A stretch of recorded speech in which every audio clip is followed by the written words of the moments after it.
안녕하세요, 치과 아저씨입니다. 지난주 암호화폐 시장은 연준 의장의 의회 청문회를 앞두고 관망 심리가 지속되어 다소 조정세를 보였습니다. 이후 청문회 발언이 예상보다 온건한 완화적 스탠스로 해석되면서 백케이를 지지해주고 상승 시도를 보여주었습니다. 하지만 즉각적인 정책 변화를 기대하기는 어려웠던 만큼 추세적 상승 전환에는 실패하고 결국 횡보하는 모습을 보이며 다음 주로 방향성을 공을 넘기는 모습입니다. 이번 주는 미국의 고용 지표들이 발표되는 주간으로 특히 목요일 발표되는 6월 고용 보고서에 따라 시장의 변동성이 커질 전망입니다. 최근 파월 의장의 발언 이후 금리 인하에 대한 기대감이 높아지고 있는 만큼 고용지수나 실업률과 같은 고용 지표가 둔화된다면 이러한 금리 인하 기대를 더욱 자극하여 시장의 상승 압력을 가져올 수 있습니다. 반대로 고용이 예상보다 견조하게 나오면 금리 인하 기대가 약해져 오히려 시장에는 부담으로 작용할 수 있기 때문에 결과를 주목해야겠습니다. 지난주 파월 의장의 하원 청문회 증언 내용을 조금 더 살펴보겠습니다.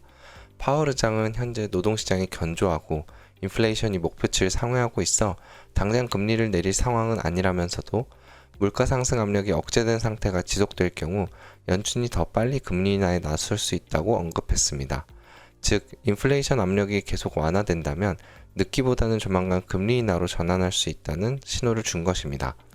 또한 파월 의장은 경기 둔화 조짐을 판단하는 데에 고용 지표가 중요하다는 점도 언급했는데요.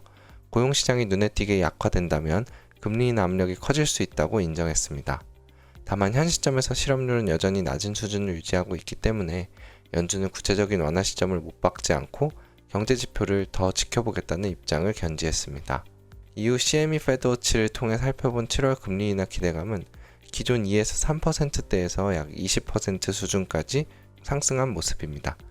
그만큼 파월 의장의 발언과 맞물려 앞으로의 경제 지표가 둔화될 때 금리 인하 기대감은 높아질 가능성이 관찰되었습니다. 이 상황에서 마주한 고용주가는 단순히 생각해서는 안 될 것입니다. 그간 금리 인하에 대한 기대감이 희박했던 때에는 good is good, 즉 지표가 좋아야 고금리를 버틸 것이다 라는 기조가 시장에 만연했으나 금리 인하 기대감에 의해 한순간에 지표가 bad is good, 즉 지표가 나쁘면 금리 인하가 일찍 이루어질 것이다 라는 기조가 나타날 수 있기 때문입니다. 관세 이슈와 관련해서도 시장이 주목해야 할 부분이 있습니다. 트럼프 대통령은 7월 9일을 기한으로 주요 교역국들에게 무역 장벽을 낮추도록 요구하며 그렇지 않을 경우 상호 간의 고율 관세를 부과하겠다고 예고해둔 상태입니다.